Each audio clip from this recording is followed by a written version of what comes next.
Imagina estar en la cubierta de un majestuoso barco a vela, el viento golpeando tus ropas, el crujido de la madera bajo tus pies y más de 100 miradas clavadas en ti, esperando tu orden, en un océano que se extiende más allá de lo que la vista alcanza. Tú eres el único que puede llevarlos a puerto o condenarlos a las profundidades. Esa era la vida del capitán en la era de la navegación, un tiempo donde el mar no perdonaba y cada travesía podía ser la última. Antes de seguir, suscríbete a este canal y activa la campana, porque aquí contamos las historias más fascinantes del mundo naval. Y si quieres apoyar aún más este proyecto y convertirte en parte de la tripulación, puedes hacerte miembro para acceder a contenido exclusivo, mapas antiguos, documentos de época y relatos inéditos de marineros que vivieron estas aventuras. El camino hacia el timón. Llegar a ser capitán no era un salto fácil, sino el resultado de años, a veces décadas, de experiencia. Muchos empezaban como simples grumetes, niños de 12 o 14 años que subían a bordo sin apenas saber nadar, encargados de las tareas más duras y sucias, fregar la cubierta, subir por los obenques para ajustar velas bajo tormentas, cargar barriles y soportar gritos de oficiales severos. Con el tiempo, los más hábiles aprendían no solo a manejar cabos y timones, sino también a leer el cielo y el mar. Ascender a contramaestre o piloto significaba dominar la cartografía rudimentaria, el uso del sextante, el astrolabio y la brújula, además de la delicada tarea de calcular la posición en mitad de un océano sin puntos de referencia. Pero no bastaba con la técnica, un buen capitán debía ganarse la confianza de la tripulación y al mismo tiempo el respeto o el favor de armadores, comerciantes, autoridades reales. Hubo capitanes nombrados por méritos en batalla, como Edward Philly, quien comenzó como hijo de un comerciante en Cornualles y acabó siendo uno de los más respetados oficiales británicos. Y también hubo otros cuyo título venía más de la influencia política que de su pericia en el mar.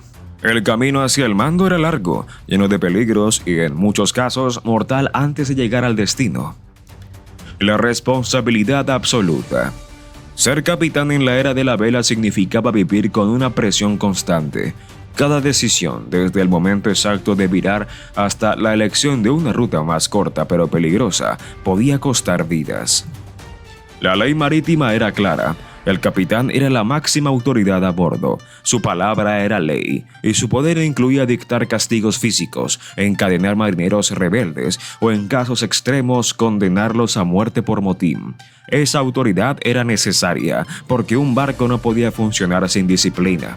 En tiempos de guerra o rutas peligrosas, el capitán debía convertirse también en estratega militar. Las maniobras de combate exigían precisión y valentía.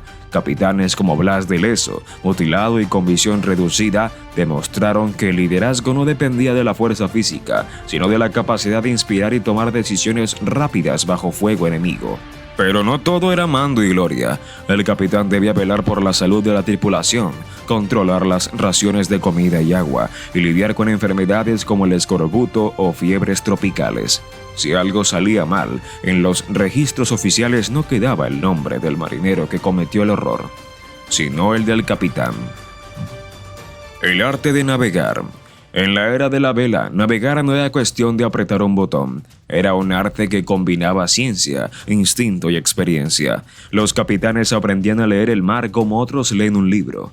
El color del agua podía indicar corrientes frías o cálidas, el vuelo de las aves, la cercanía de tierra, el olor del aire, la proximidad de tormentas. Los instrumentos eran limitados y exigían habilidad. El sextante permitía medir la altura del sol o las estrellas para calcular la latitud. Pero la longitud seguía siendo un misterio hasta la invención de cronómetros marinos precisos en el siglo XVIII. Antes de eso, un capitán podía errar cientos de millas sin saberlo. Además, estaban las corrientes y vientos dominantes. Un buen capitán sabía aprovechar los vientos alisios para cruzar el Atlántico más rápido o evitar zonas de calma ecuatorial que podían atrapar un barco durante semanas. Un error de cálculo podía significar encallar en arrecifes, quedarse sin provisiones o ser arrastrado a aguas enemigas. Ejemplos no faltan. En 1741, una expedición británica al Pacífico quedó varada en la costa de Chile durante meses por un error de navegación. con decenas de muertos por hambre y enfermedades. Vida a bordo. Aunque el capitán gozaba de privilegios como una cabina privada, mejor comida y cierta independencia de las labores físicas, su vida distaba mucho del lujo. La soledad era constante. No podía confraternizar demasiado con la tripulación, pues mantener la autoridad requería distancia. Su día comenzaba antes del amanecer, revisando el rumbo, las velas y el estado del mar. Supervisaba el reparto de raciones, atendía reportes de oficiales y tomaba decisiones sobre maniobras o reparaciones. Si surgía un conflicto entre marineros, actuaba como juez y, si era necesario, como verdugo. En viajes largos, la monotonía podía ser tan peligrosa como las tormentas. Un capitán debía mantener la moral alta, organizando turnos, vigilando castigos y permitiendo momentos de descanso o música cuando la situación lo permitía.